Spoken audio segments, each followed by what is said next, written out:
Shirkii madaxda dowladda Soomaaliya maamul goboleedyada iyo gobolka Banaadir uga socday magaalada Samareeb ee caasimadda maamulka Galmudug oo natiijo la'aan ku soo dhammaaday. Madaxweynaha Soomaaliya Maxamed Cabdullaahi Farmaajo oo Muqdisho dib ugu soo laabtay iyo kulanka baarlamaanka la isugu yeeray oo madaxweyne Farmaajo uu goordhow hortagayo iyo sidoo kale Axmed Madoobe oo ka hadlay fashilkii ku yimid shirkii Samareeb uga socday madaxda dowladda federaalk Soomaaliya maamul goboleedyada iyo kan gobolka Banaadir. Muxuu Axmed Madoobe ka yiri fashilkii shirkii wada tashiga ahaa ee Samareeb 4? barnaamij wareedkan ayaa dhageystayaal ku daawan doontaan. Sidoo kale qodobada kale aan idiin soo gudbin doono waxaa ka mid noqonaya banaanbaxyo looga soo horjeedo Axmed Madoobe oo ka dhacay Gado, isla markaasna shacabka ku dhaqan Gado ay ku dalbanayaan in maamulka doorashada aan la hoosgeynin maamulka Jubbaland ee uu hogaamiyo Axmed Madoobe, iyadoo dowladda Soomaaliya ay ugu baaqeen in ay arintani gorgortan kala gelin maamulka Jubbaland. barnaamij wareedkan ayaa ku qaadan doona qodobadeedkaasi.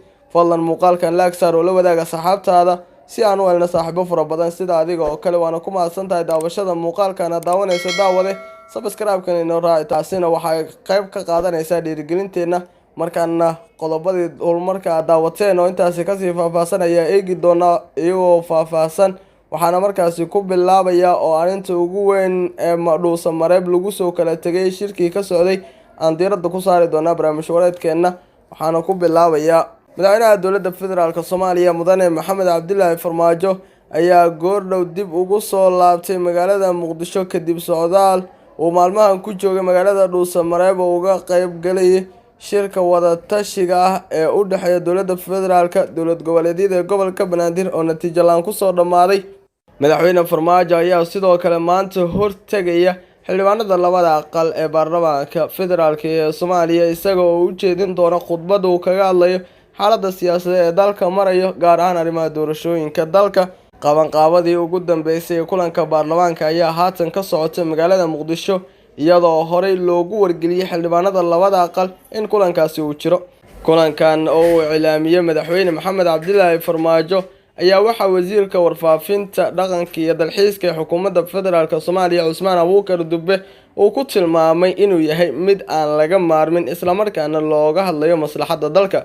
sidoo kale wariyaasha ayaa loo diiday inay gudaha u galaan xarunta baarlamaanka ee Villa Hargeysa kadib amar ka soo baxay madaxtooyada federaalk Soomaaliya. dhinaca kale wararka qaar aynu helayno ayaa sheegaya inuu socdo qorshe ay wado Villa Soomaaliya iyo xildhibaano taageersan oo lagu doonayo in muddada loogu kordhiyo madaxweynaha Soomaaliya Maxamed Cabdullaahi Farmaajo, inkastoo ay taasi si weyn uga biyo diidan yihiin xubnaha musharaxiinta mucaaradka ee u taagan qabashada xilka madaxtinimo ee dalka. doorashadan markaasi qabanqaabadeeda ay socoto. si kastaba ha ahaatee xaaladda dalka ayaa mid aada u cakiran, waxaana lagu kala kacay shirkii isha lagu hayay ee markaasi doorashooyinka looga hadlayay ee ka socday magaalada Samareeb ee caasimadda maamulka Galmudug. haddaynu fiirino dhanka kale, madaxweynaha maamulka Jubbaland Axmed Maxamed Islaam Axmed Madoobe waxa uu ka hadlay shirkii fashilka ku soo dhammaaday ee ka qabsoomay Samareeb, isla markaasna ahaa kulankii afraad oo ay marti soo horeysay magaalada Samareeb ee caasimadda maamulka Galmudug.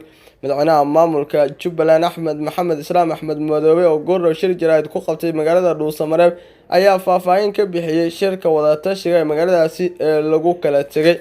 Axmed Madoobe ayaa marka hore shaaca ka qaaday inay sameeyeen wax kasta oo tanaasul ah, balse wuxuu fashilka shirka ku eedeeyay madaxweyne Farmaajo. waxaan isku daynay wax kasta oo tanaasul ah oo markaasi aan sameyn karno. waxaan soo jeedinay oo kale haddii ay sidaan tahay bal arinta doorashada in loo kaadiyo oo dib heshiisiin la galo gobolka Gado oo dhanna markaasi laga sameeyo, ciidamadana la isku dhafo ayaan ka wada hadalnay ayuu yiri. madaxweynaha Jubbaland ayaa sidoo kale sheegay in si caadi ah la isugu qabtay arinta gobolka Gado, gaar ahaan maamulka degmada Garbaharey oo ka mid ah meelaha loo qorsheeyay inay ka dhacdo doorashada xildhibaanada baarlamaanka Soomaaliya. haddii ay Jubbaland magacaabayso guddiga iyo odayaasha ha soo jeediyaan, haddii magacaabista Jubbaland ku lug leedahay ma aqbalayo ayuu yiri madaxweynuhu, ayuu mar kale ku yiri shirkiisa jaraa'id Axmed Madoobe. sidoo kale wuxuu intaasi ku daray in uusan soo magacaabi doonin guddiga doorashada ee Jubbaland ilaa laga xalinayo arrintaasi loona deynayo maamulka Garbaharey. ugu dambeyntii wuxuu hoosta ka xariiqay inuu madaxweynuhu isku soo koobay hal degmo islamarkaana uu ka tegay mas-uuliyaddii loo igmaday qaranka. hadalkan ayaa ku soo aadaya iyadoo lagu kala kacay shirkii ugu dambeeyay wadatashiga Dhuusamareeb kaas oo 5 maalin ee la soo dhaafay ka socday magaaladaasi. ugu dambeynna daawadayaal haddaynu fiirino qaar ka mid ah shacabka ku dhaqan gobolka Gedo ayaa maanta dibadbax looga soo horjeedo maamulka Jubbaland ka dhigay qaar ka mid ah degmooyinka gobolkaasi kaasi oo ay ka qayb galeen qaybaha kala duwan ee bulshada. dibadbaxayaashaasi ayaa ku qeylinaya erayo ka dhan Axmed Madoobe iyaga oo ku eedeeyay inuusan weligii waxba u qaban shacabka ku dhaqan gobolkaasi. sidoo kale qaar ka mid ah dibadbaxayaashaasi oo la hadlay warbaahinta ayaa sheegay inay si weyn uga soo horjeedaan in gobolka Gedo iyo doorashadiisa la hoosgeeyo Jubbaland.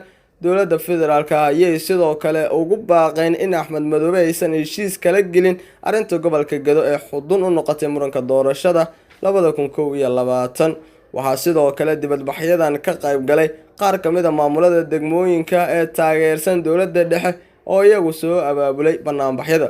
si kastaba ha ahaatee arrintan ayaa imaaneysa iyadoo markaasi khilaaf xooggan ka taagan yahay doorashada dalka islamarkaasna cirka isku sii shareeray khilaafka ka dhexeeya dowladda Soomaaliya iyo sidoo kale maamulka Jubbaland oo Axmed Madoobe uu horkacayo. ugu dambeyn haddaynu fiirino Thabit Cabdi gudoomiyihii hore ee maamulka gobolka Banaadir ana duqii hore caasimadda Muqdisho ayaa arrintan ka hadlay waxa uu markaasi soo jeediyay in labada dhinacba aysan tanaasul aysan muujin balse loo baahan yahay in loo turo shacabka Soomaaliyeed. gudoomiyihii hore ee maamulka gobolka Banaadir ana duqii Muqdisho mudane Thabit Cabdi Maxamed oo war qoraal soo saaray ayaa kaga hadlay xaaladda dalka gaar ahaan shirkii lagu kala tegay ee magaalada Dhuusamareeb. ugu horeyn Thabit Cabdi ayaa nasiib daro ku tilmaamay fashilka ku yimid shirkaasi oo u dhaxeeya dowladda federaalka dowlad goboleedyada iyo gobolka Banaadir. sidoo kale wuxuu ugu baaqay baarlamaanka federaalka ee Soomaaliya oo maanta kulan la leh madaxweynaha inaysan uga sii darin xaaladda adag ee uu xilligan ku jiro dalkeena Soomaaliya.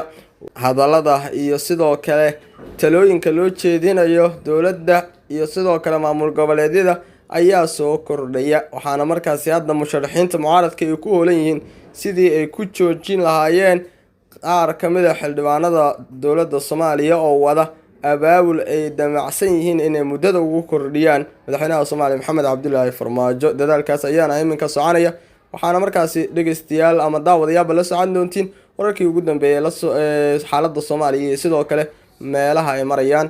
halkaas ayaana kusoo gabagabeynaya qodobada ku daawanaysa barnaamijka ee channelkeena Zucamada Official.